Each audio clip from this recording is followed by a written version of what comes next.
大家好，我是议员。今天我们来聊一聊那些看似正确，却可能让你在财富道路上南辕北辙的理财习惯。你是不是也曾经这样告诉自己，只要我拼命省钱，把所有钱都存起来，不欠债也不乱投资，财富就能稳稳的增长？如果你答案是肯定的，那今天的内容可能就是为你量身打造的清醒剂。议员要和你深入剖析6个常见的理财好习惯，看看他们是如何悄悄拖慢我们财富积累的步伐的。首先，我们来说说第一个习惯，过度储蓄，忽视流动性。你可能有过这样的经历，每个月发工资后，第一时间就把一大笔钱转入各种不能随时取出的定期理财，或者锁定期很长的产品里，看着总资产的那个数字一点点变大，心里特别有安全感，觉得自己特别自律。但生活中总有意外，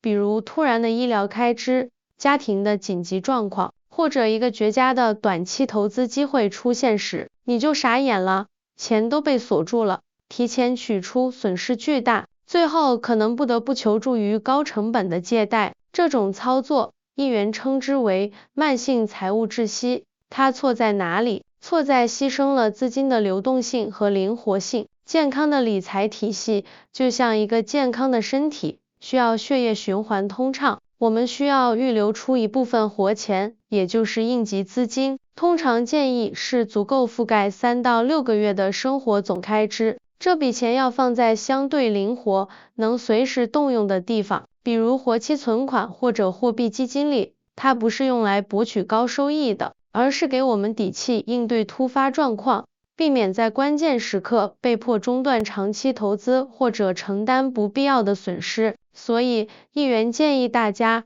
存钱是美德，但千万别让所有钱都睡死在账户里，要保证血液资金的循环通畅。第二个需要警惕的习惯是盲目追求零负债。很多人谈债色变，认为所有负债都是万恶之源，必须尽快还清所有贷款才安心。这种想法可以理解，但议员想告诉大家，负债其实也分好负债和坏负债，像高利率的信用卡消费分期，各种不规范的网络贷款，这确实是应该坚决避免的坏负债。它们像吸血鬼一样不断吞噬你的财富。但像利率较低的住房公积金贷款，如果运用得当，反而能帮你提前拥有资产，比如房子，甚至利用杠杆效应加速财富积累。这背后的逻辑是，如果负债的成本，也就是利率，低于你利用这笔资金可能创造的收益率，比如通过投资，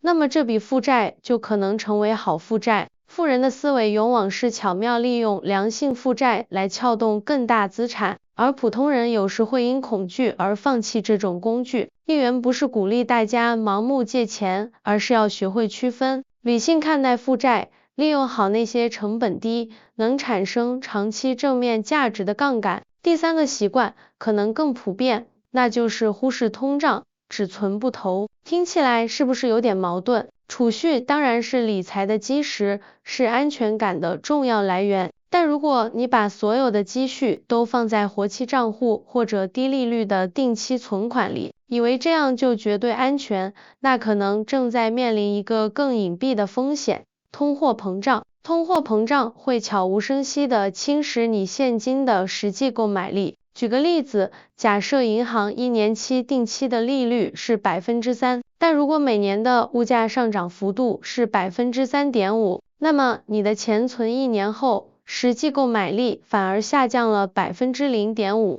这意味着今天辛辛苦苦存下的10万元，10年后可能只能买到相当于现在7、8万元的东西了。有研究表明，单纯的储蓄往往难以完全对冲通胀的影响，因此，我们的理财目标不能仅仅是保管钱财，更要设法让财富增值。这就需要我们在存钱的基础上，勇敢但审慎地迈出投资的第2步，学习通过一些稳健的投资渠道，让钱生钱，努力让资产的增长速度跑赢物价上涨的速度。记住，真正的风险是不是市场的波动，而是财富在不知不觉中的缩水。第4个看似精明的习惯是极端节俭。因小失大。比如每天花费大量时间和精力在各个平台比价，只为省下几块钱，或者因为打折促销，买回一堆根本用不上，最终闲置甚至过期的商品。这种习惯最大的问题是让我们忽略了最重要的资源，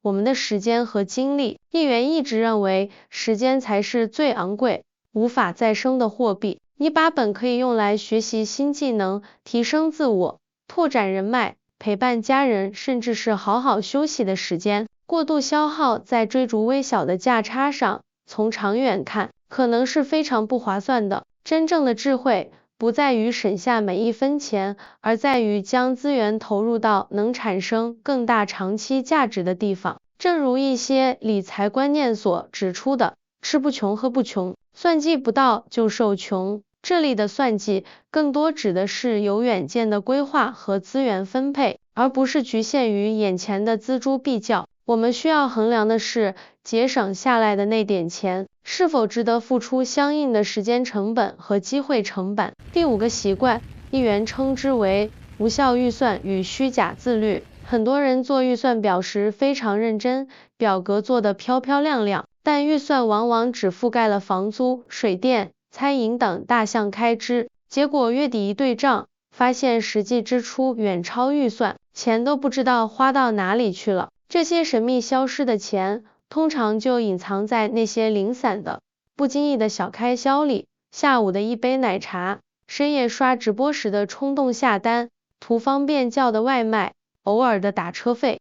这些花费单笔看起来不大，但累积起来就是一笔可观的数目，像细沙一样漏走了你的储蓄计划。这种预算就像有个漏洞的桶，装多少漏多少。解决之道在于更精细化的记账和复盘，不需要记一辈子，但至少坚持1到3个月，忠实记录每一笔支出，无论大小，这样你才能真正看清钱的流向，识别出那些不必要的拿铁因子，从而有针对性的调整消费习惯，让预算变得真实有效。自律不是体现在一张完美的计划表上，而是体现在对消费行为的持续觉察和优化中。最后一个，也是最需要深思的一个伪号习惯，是盲目跟风，追逐热门。你看到别人买某只股票赚了钱，也不研究基本面就跟风买入，听说某个虚拟资产火爆，就生怕错过机会而冲动投入。这本质上不是投资，更像是一种赌博行为。投资大师巴菲特反复强调一个原则，永远不要投资你不懂的东西。普通投资者理财必须坚守能力圈原则，你靠运气或跟风赚来的钱，最终很可能因为实力认知不足而亏掉。与其盲目追逐市场热点，议员强烈建议大家，不如静下心来，把时间和资金投资于提升自己的财商，这包括学习基础的金融知识，了解不同投资工具的风险收益特征，理解资产配置的概念。学习理财知识才是真正稳赚不赔、回报率最高的投资。当你对自己的投资决策有清晰的认识时，才能避免成为韭菜，在财富积累的路上走得更稳更远。好啦，以上就是议员和大家深入探讨的6个需要警惕的伪好习惯。希望今天的分享能像一次全面的财务体检，帮你识别出那些可能阻碍你财务健康的隐形误区。理财的本质并非自我压抑式的过度节俭，也不是投机性的盲目跟风，而是一种关乎思维方式的转变，是对资源的有效管理，对风险的清醒认知和对未来的长远规划。其最终目的是为了让我们拥有更自主、更从容、更美好的生活，而不是成为金钱的奴隶或被不科学的习惯所束缚。如果你觉得今天议员的这些分享对你有所启发，带给你一些新的思考，请务必点赞、收藏，并把这份清醒和关心分享给你身边同样在努力经营财富的朋友们。也非常欢迎你在评论区留言，告诉议员，这6个习惯里，你觉得自己可能中了几个？或者你在理财路上还遇到过哪些看似有道理实则坑人的建议？议员非常期待看到大家的分享和交流。记得关注一元，我们下期再见，继续聊聊更多让财富稳健增长的实用方法和心法。